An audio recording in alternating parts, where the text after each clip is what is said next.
يا جماعه مشاهير، احنا بنستنى الفيديوهات بتاع المشاهير دي، احنا بنستنى فيديوهات يا جدعان انتوا بتعملوا ايه ده؟ ايه ده ايه ده ايه ده؟ لا تشيل الثاني ما بيعملوش. هم بيقلوا في ادابهم زي ما هم بيقلوا في ادابهم في الفيديوهات، واهاليهم شايفينهم بيقلوا في ادابهم في الشارع، عادي مفيش اي مشكله. نموذج لقله تربيه، ونموذج لقله كل حاجه. يعني اللي زي دول ولا اتربوا ولا شافوا تربيه ولا حد قال لهم عيب. يا جماعة اشتمي على البلد بنتين متنكة دي كنت مرة بنتنكة اسكندرية. يلا غرف 60 داهية هي والسويس. المفروض الاسكندرانيه الصح لو عارفين بيت البنت دي او بيت ابوها، يا اما يروحوا يربوا البنت عشان ابوها مش فاضي، يا اما يروحوا يخرجوهم في 60,000 داهيه من اسكندريه كلها. ده انت ما تعرفش الفيديوهات دي انتشرت من مده كده ومستمره، وحاجه اخر قرف. انت ماشيه بعريانه في البيت ليه؟ ما تحطش، انت جايه على عتبه اوضتي بتحتق ونشرت فيديوهاتك وانت بتحتقي عليا. خفافات الدم دول بيعملوا ترند، تمام؟ فالتصوير اصلا بانتهاك خصوصيات بيتهم، والقرف اللي احنا شايفين، القرف اللي في الفيديو ده عليه حبس، فهم ممكن ما يكونوش يعرفوا الكلام ده، فان شاء الله وزاره الداخليه تعرفهم.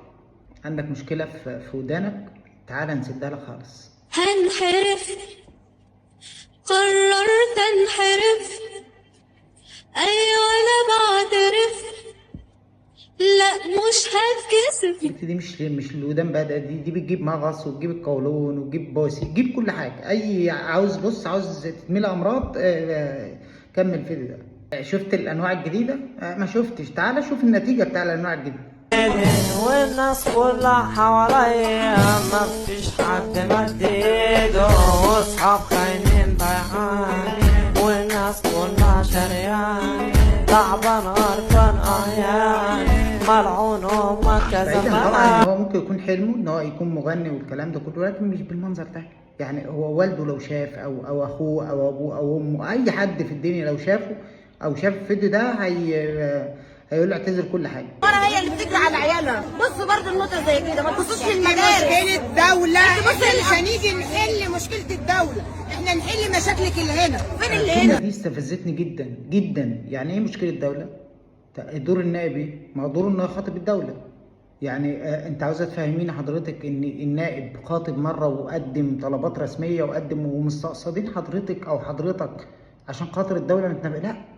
كل يوم انام واقوم اقول يا ريت الباميه شوكتنا انا، يا ريت الباميه كانت شوكتنا انا. ما انا اتشوكت واتغلغلت من باميه ورز وقمح ودبابه، كل حاجه غلغلتنا وشوكتنا وعملتنا.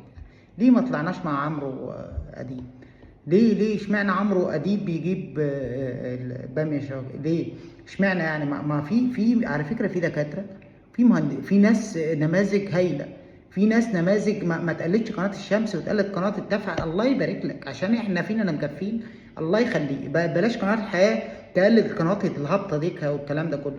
اتمنى يبقى في قناه واحده تجيب نماذج نظيفه عشان خاطر ولادنا. ما احنا مجبرين ان انتوا تكونوا في التلفزيون، فهنعمل ايه؟